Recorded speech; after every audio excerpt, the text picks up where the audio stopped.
여기가 요산 스님께서 나고 자란 생가가 되겠습니다. 이 생가에서 요산 스님은 30대 초반까지 아마 기거하신 걸로 이렇게 추정이 되고 있습니다. 2003년도에 완공이 복원을 마쳐서 개관을 한 곳입니다. 요 안에 지금 현재 들어있는 것들은 요산 스님 생전에 쓰시던 유품들을 저희들이 그렇게 넉넉하진 않지만 몇 가지를 모아서 함께 전시를 하고 있는 공간이 되겠습니다. 지금 저 수도가가 있습니다만은 저 인근에 과거에 동네 우물이 있었던 모양입니다. 우물이 있어가지고 요 인근에 있던 많은 그 주민들이 여기 와서 물을 길어 가기도 한 그런 장소로 알려져 있습니다.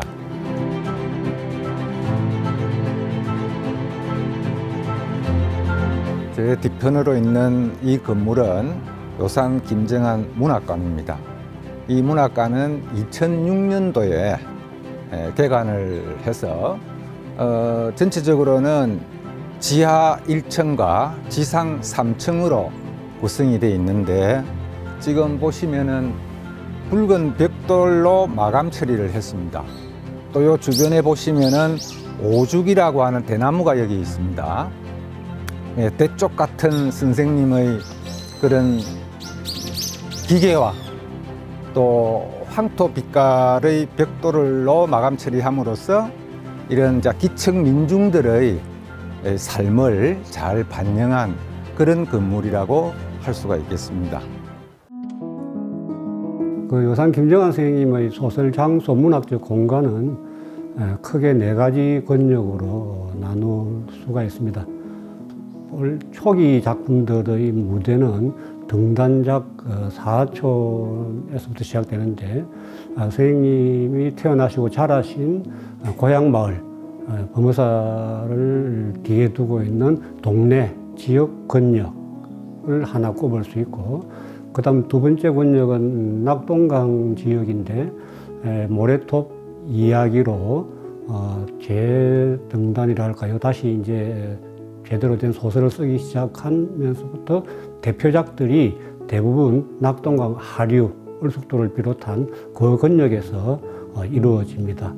그리고 3번째는 이제 좀 더 넓은 의미의 어떤 부산 전체를 아우를 수 있는 부산지의 구도심이라든지 이런 60년, 70년대의 어떤 부산의 어떤 중심 지역이 3번째 권역이 되고, 4번째 권역은 요산 김정한 선생님이 일제 시절 한 7년간 남해에서 교사 생활을 하시면서 또 소설을 쓰셨습니다. 이때 쓰신 소설들의 무대가 다 남해 지역입니다. 그렇게 4가지로 크게 나눌 수가 있고, 이런 범주 속에 들지 못하는 소설들, 가령 예를 들어서 지리산 부근을 무대로 했다든지 또는 멀리는 오키나와, 일본 오키나와를 무대로 한 작품들도 있습니다.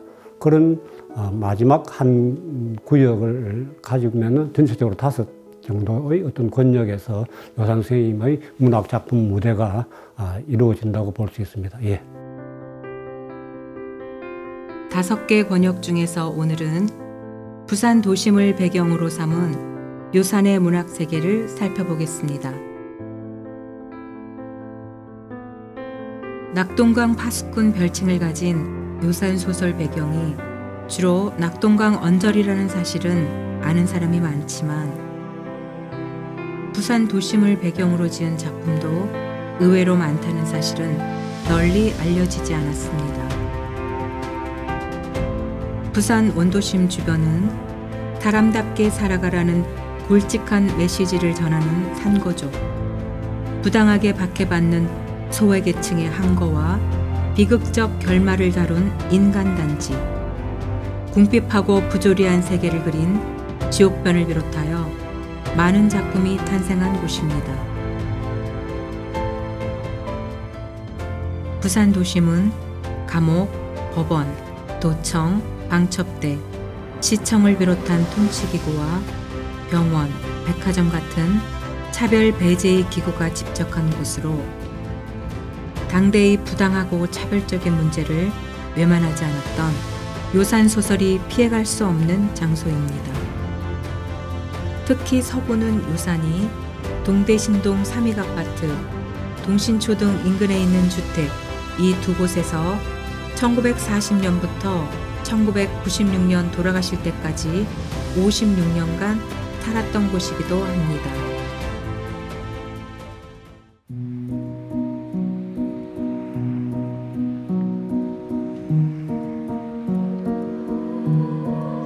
제가 서 있는 이 건물은 동아대학교 석당박물관입니다. 이 건물의 역사는 100년이 넘습니다. 1925년 일제가 벽돌식 건물을 지어 진주에 있던 경남도청을 이곳으로 옮겼습니다. 그 이후에 6.25 때에는 임시정부 청사로 사용되기도 했습니다. 창원으로 경남도청이 옮아가고 난 뒤에는 법원 건물로 쓰이다가 현재는 동아대학교가 인수하여 석당박물관으로 사용하고 있습니다. 요산 김정한 소설의 중요한 주제 중의 하나가 권력에 대한 저항입니다. 그만큼 권력의 상징이었던 이 건물도 요산 선생의 소설에 자주 등장합니다. 예를 들어서 지옥변에서는 이 소위 달구지 데모라고 불리던 관제 시위대가 이 앞으로 지나가고 그 행렬을 바라보면서 차돌이가 웃는 장면이 나옵니다.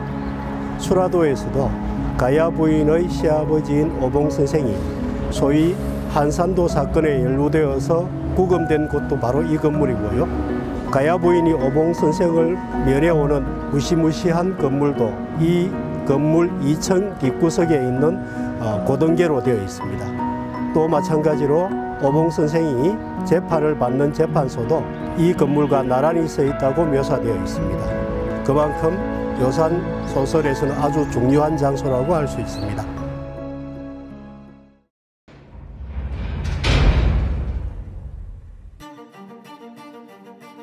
(10분도) 채 못 되어서 차는 까막소 철문 앞에 들커덕 멈추었다. 끼익하고 철문이 서서히 열렸다. 감옥 안뜰이 시야에 활짝 펼쳐진다. 8월의 태양이 눈이 부실 정도로 찬란히 흘러내리고 있다. 나는 갑자기 현기증을 느꼈다. 그다지 넓지도 않은 감옥 안뜰이 벼랑간 허허한 사막으로 변했다. 그 허허한 사막 한가운데 궁극장과 나의 그림자가 조그만 점처럼 꽂힌다. 이상한 착각이다. 그러나 그것은 극히 순간적인 착각에 지나지 않았다.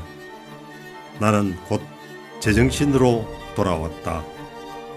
감옥이 무섭지가 않았다.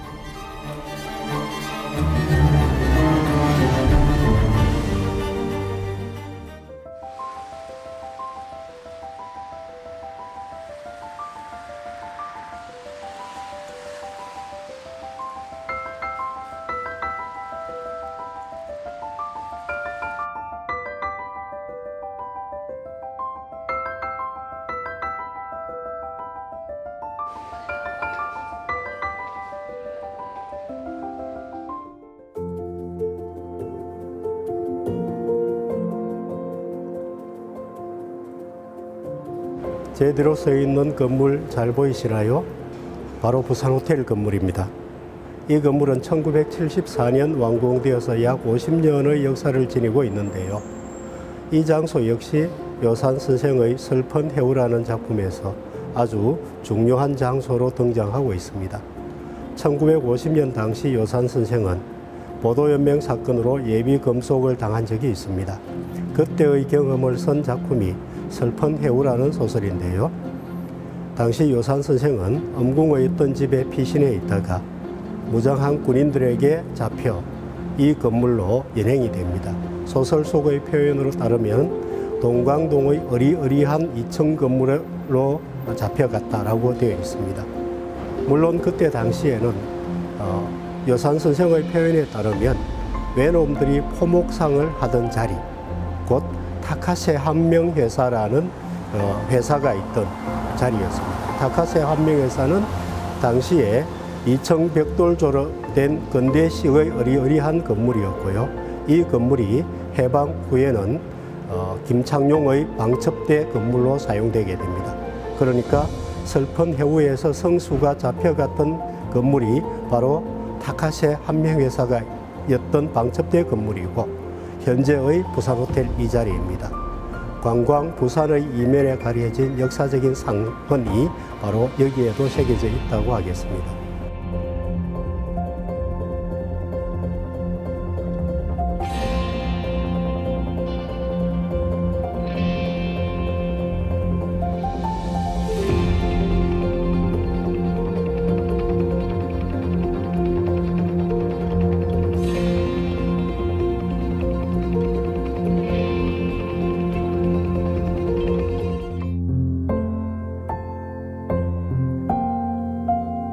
부산항이 내려다 보이는 이곳은 수정산입니다.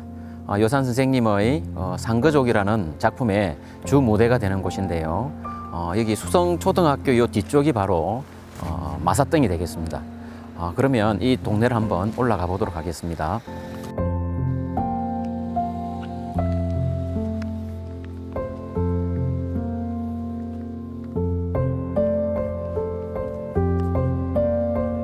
소설 상거족은 이곳 마사등이라는 고지대에서 살아가는 사람들이 식수를 조달하는 과정에서 벌어지는 협작군과 권력자들과의 갈등과 대립이 중심 서사를 이루고 있는 작품입니다.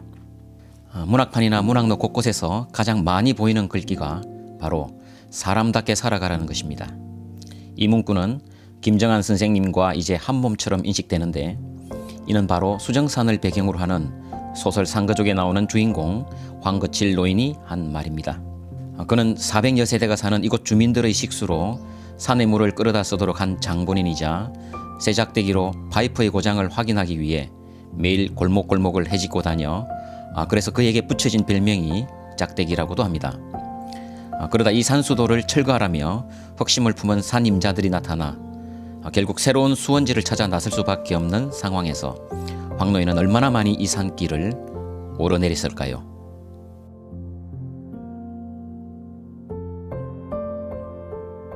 사실 그는 인간이 그리울 때나 어려운 고통을 당할 때는 언제나 그러한 할아버지와 아버지를 생각하고는 참고 견디어 나갔다. 사람답게 살아가라. 비록 고통스러울지라도 불의에 타협한다든가 굴복해서는 안 된다. 그것은 사람이 갈 길은 아니다. 서구 중구가 병원, 시청, 법원, 교도소 등 주요 통제기구 장소였다면 동구, 부산 진구의 산과 하천 주변으로는 이곳 저곳에서 밀려온 집 없는 사람들이 모여 살았습니다.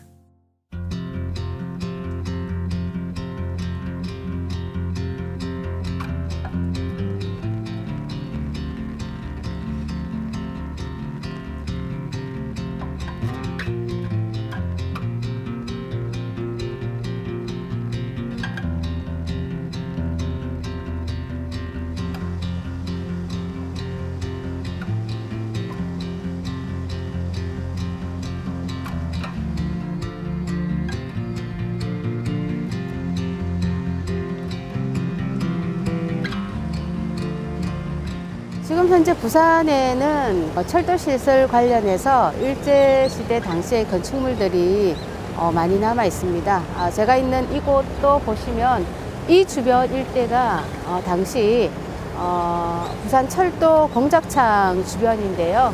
여기 보시는 여기 오른쪽 여기 밑에 있는 이 건물이 과거에 철도 공작창 관리사무소였다는 현지 주민분의 말씀도 있었습니다. 뒤로 보이는 철도와 그리고 기차가 다니고 있는데요. 주변의 인근 마을들 그리고 흐르는 하천을 끼고 있는 이런 어떤 이 주변으로 한국전쟁 이후 많은 피난민들이 이 주변에서 몰려 살았다고 합니다. 오늘 저와 함께 가보실 지역변 소설의 현장 또한 피난민들이 함께 몰려 살았던 이 주변 철도 공작창 주변 냇가천의 마을 주변인 신안마을로 한번 가보겠습니다.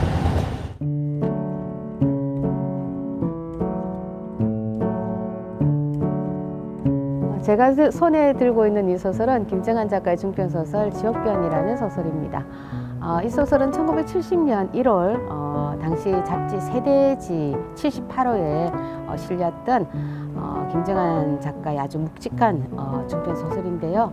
일제강제징용 피해자의 아들인 차돌이가 고아로 자라면서 온갖 고난을 겪고 그리고 그 고난에 맞서서 꿋꿋하게 성장해 나가는 일종의 성장 소설 같은 그런 작품이죠. 이 소설의 주 무대가 바로 여기 제가 보이는 왼편이 이제 기차가 다니는 철도변입니다.